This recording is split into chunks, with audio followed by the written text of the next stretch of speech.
Mga bossing, ibang pakiramdam ang unang linggo ng trabaho. Parang estudyante ka ulit, kinakabahan, nangangapa, pero excited matuto. Ako bilang marketing assistant, trabaho ko ang mag-promote, mag-assist sa mga clients, at magbigay ng tamang impormasyon tungkol sa mga motor.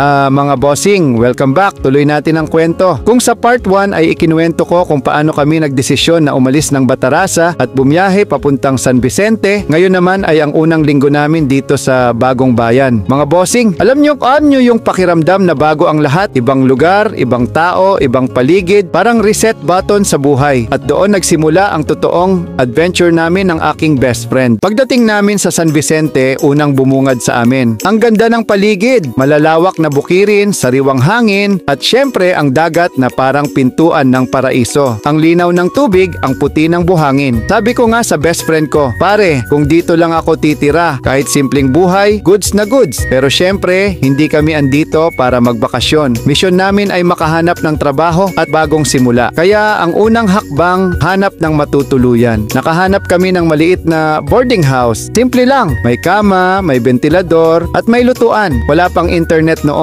Kaya ang bonding namin ay usap-usap at kape sa hapon. Doon nagsimula yung simpleng routine. Gising sa umaga, hanap ng job postings, lakad sa bayan, balik sa boarding. Nakakapagod pero fulfilling. Mga bossing, hindi madali ang job hunting. Dala-dala namin ang mga requirements, resume, diploma, at syempre lakas ng loob. Pasok sa mga opisina, kumakatok sa mga pinto, nagpapakilala. Good morning po! Fresh graduate po ako galing Palawan State University, Batarasa Campus. Nag-a-apply po ako kung may bakanteng pwesto. Minsan tatanggapin ang papel, minsan hindi. Minsan may ngiti, minsan may malamig na sagot. Wala kaming hiring ngayon at doon ko naramdaman, grabe pala ang realidad. Hindi porke graduate ka na, automatic may trabaho ka na. Hindi ganun kadali. Pero dahil may best friend ako, sabay naming pinapalakas ang isa't isa. Pare, laban lang. Hindi tayo pwedeng sumuko. Darating din yung para sa atin at hindi kami nagkamali. Isang araw, habang naglalakad kami sa bayan, may nadaanan kaming branch, Mitsukoshi, isang motorcycle dealer na may mga tatak na kilala, Euro, SYM, Keyway. Sabi ko sa best friend ko, pare, try natin dito. Malay mo, ito na yung hinahanap natin. Kumatok kami, nagpakilala. Good day po, fresh graduate po kami. Baka may available na trabaho? At doon nagsimula ang panibagong yugto. Tiningnan nila ang resume namin, tinanong kami kung saan kami galing. Nang malaman nilang galing pa kaming Batarasa, impressed sila. Kasi hindi madali ang lumuwas at sumugal sa bagong bayan. May konting interview, may konting tanong. Handa ba kayo sa pressure? Marunong ba kayo sa customer service? Marunong ba kayong mag-adjust? At syempre, buong tapang naming sinagot, opo, handa po kami. Gagawin po namin ang lahat. At doon, nagsimula ang bagong chapter ng buhay namin bilang mga empleyado dito sa San Vicente. Mga bossing, ibang pakiramdam ang unang linggo ng trabaho. Parang estudyante ka ulit. Kinakabahan, nangangapa, pero excited matuto. Ako bilang marketing assistant, trabaho ko ang mag-promote, mag-assist sa mga clients at magbigay ng tamang impormasyon tungkol sa mga motor. Sa una, ang daming bago. Paano ka makikipag-usap sa mga customers? Paano mo ipapaliwanag ang specs ng motor? Paano ka magiging magaan kausap para makuha nila ang tiwala? Minsan na-stress ako, pero lagi kong sinasabi, Ray, ito yung pinangarap mo. Dapat gawin mo ito ng buong puso. At yung best friend ko, nandoon din sa tabi ko, may kanya-kanyang role pero lagi pa ring nagbibiruan kapag break time. Doon namin naramdaman na kahit malayo kami sa pamilya, hindi kami nag-iisa. May kasama akong sumusuporta. Sa gabi, pagod na kami. Pero habang nakahiga sa boarding house, nakatitig sa kisame, bigla kong iniisip, grabe, nandito na ako sa San Vicente. Dati pangarap lang, ngayon totoong kwento na. Minsan tatahimik kami, minsan mag-uusap tungkol sa future. Pare, isipin mo, balang araw gaganda rin ang buhay natin. Hindi tayo habang buhay border. Hindi tayo habang buhay entry level. Darating din yung oras na aasenso tayo at doon kami humuhugot ng lakas. Sa simpleng kape, sa simpleng tawanan, doon nagsimula ang matibay na pundasyon ng pangarap naming dalawa. Mga bossing, yan ang naging unang linggo namin dito sa San Vicente. Mula sa pagdating, sa paghahanap ng trabaho, hanggang sa unang hakbang sa opisina. Hindi madali pero hindi rin imposible. At sa part 3, ikukwento ko kung paano unti-unting nagbunga ang lahat ng pagsisikap. Kung paano kami nakahanap ng direksyon, mga bagong kaibigan at mas malaking misyon dito sa San Vicente. Kaya stay tuned mga bossing dahil dito pa lang nagsisimula ang totoong laban.